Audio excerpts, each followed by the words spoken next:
Hello friends, अभी हम लोग जिस टॉपिक के बारे में पढ़ने वाले हैं उसका नाम है क्या, टाइप्स ऑफ कंप्यूटर। यानी कि एप्लीकेशन के आधार पे जरूरत के हिसाब से कंप्यूटर को 3 अलग अलग भागों में बांटा गया है। उन भागों के बारे में अब हम पढ़ने वाले हैं। तो इनमें जो सबसे पहला है 3 भागों में से एक, वो है एनालॉग कंप्यूटर, दूसरा है डिजिटल कंप्यूटर और तीसरा है हाइब्रिड कंप्यूटर।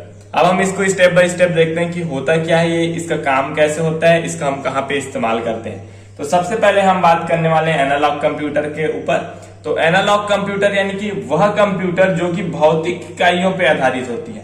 तो भौतिक इकाइयां क्या हो सकती हैं, जैसे ये हो सकता है हमारा टेम्परेचर यानी कि ताप, प्रेशर यानी कि दाब, स्पीड यानी कि गति, लेंथ यानी कि लंबाई।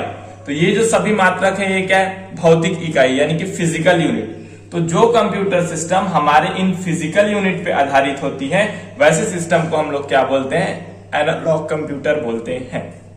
क्लियर। अब ये हमारा जो एनालॉग कंप्यूटर है इसका हम जनरली इस्तेमाल करते हैं साइंस, विज्ञान के क्षेत्र में और इंजीनियरिंग के क्षेत्र में।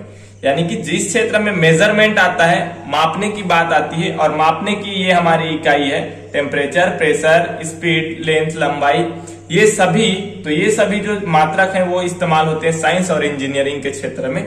तो हमारा जो एनालॉग कंप्यूटर है, तो एनालॉग का कंप्यूटर का इस्तेमाल होता है साइंस और इंजीनियरिंग के क्षेत्र में।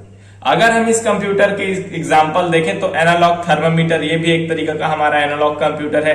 स्पीडोमीटर और वेट मशीन, तो ये भी हमारा क्या है, एक तरीका का एनालॉग कंप्यूटर का एग्जाम्पल है, क्योंकि ये सभी हैं भौतिक इकाइयों पे आधारित होती हैं।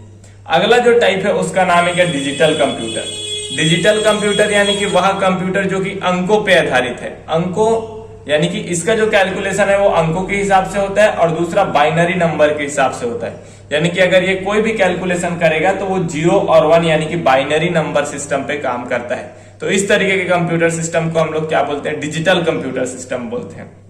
इसके एग्जाम्पल क्या क्या है, तो जैसे हमारा माइक्रो कंप्यूटर है, मिनी कंप्यूटर है, मेन फ्रेम कंप्यूटर है, सुपर कंप्यूटर है, और अभी जो हम लोग मॉडर्न टाइम में जो भी कंप्यूटर इस्तेमाल करते हैं वो क्या है, हमारा डिजिटल कंप्यूटर का एग्जाम्पल है। डिजिटल कंप्यूटर्स में क्या खास बात होती है कि इसका जो स्पीड होता है, कार्य करने की क्षमता होती है, वो अच्छी होती है, अच्छी गति से वो काम करता है, क्योंकि ये बाइनरी सिद्धांत पे आधारित है। अब इसके बाद हमारा जो अगला टाइप है उस टाइप का नाम है क्या, हाइब्रिड कंप्यूटर। हाइब्रिड शब्द का मतलब होता है 2 या 2 से अधिक चीजों को मिलके बनाना। तो ये हमारा जो हाइब्रिड कंप्यूटर है वो एनालॉग कंप्यूटर और डिजिटल कंप्यूटर दोनों के गुण उसमें पाए जाते हैं, इसलिए हम लोग बोलते हैं क्या, उसको हाइब्रिड कंप्यूटर। यानी कि वह कंप्यूटर जिसको हम चाहे तो एनालॉग की तरह काम करा लें, डिजिटल की तरह काम करा लें, या फिर ऐसी कभी हमको जरूरत हो जहां पे हमको एनालॉग और डिजिटल दोनों तरीके का काम लेना है, तो वैसे केस में हम लोग जिस कंप्यूटर का इस्तेमाल करते हैं वो कंप्यूटर हमारी कहलाती है क्या, हाइब्रिड कंप्यूटर। हाइब्रिड कंप्यूटर का एग्जाम्पल है क्या, पेट्रोल पंप में। तो पेट्रोल पंप में, जैसे पेट्रोल पंप में अगर हम कितना लीटर पेट्रोल डाल रहे हैं, इसको मापने के लिए हम लोग जिस कंप्यूटर का इस्तेमाल करेंगे वो होगा हमारा एनालॉग कंप्यूटर। और इस मात्रा में कितना हमारा अमाउंट लगा है, यानी कि कितनी हमको राशि मिलेगी इतने पेट्रोल को डालने के लिए, तो अगर उसको हम कैलकुलेट करेंगे तो उसके लिए हम जिस कंप्यूटर का इस्तेमाल करेंगे वो होगा हमारा डिजिटल कंप्यूटर। तो इस तरीके से हम पेट्रोल पंप में एनालॉग और डिजिटल दोनों का मिक्सर यूज करते हैं, तो वो हमारा क्या होता है, एक तरीके का हाइब्रिड कंप्यूटर होता है। क्लियर। अगर आपको ये वीडियो पसंद आई होगी तो please like, share and subscribe this channel. Thank you so much.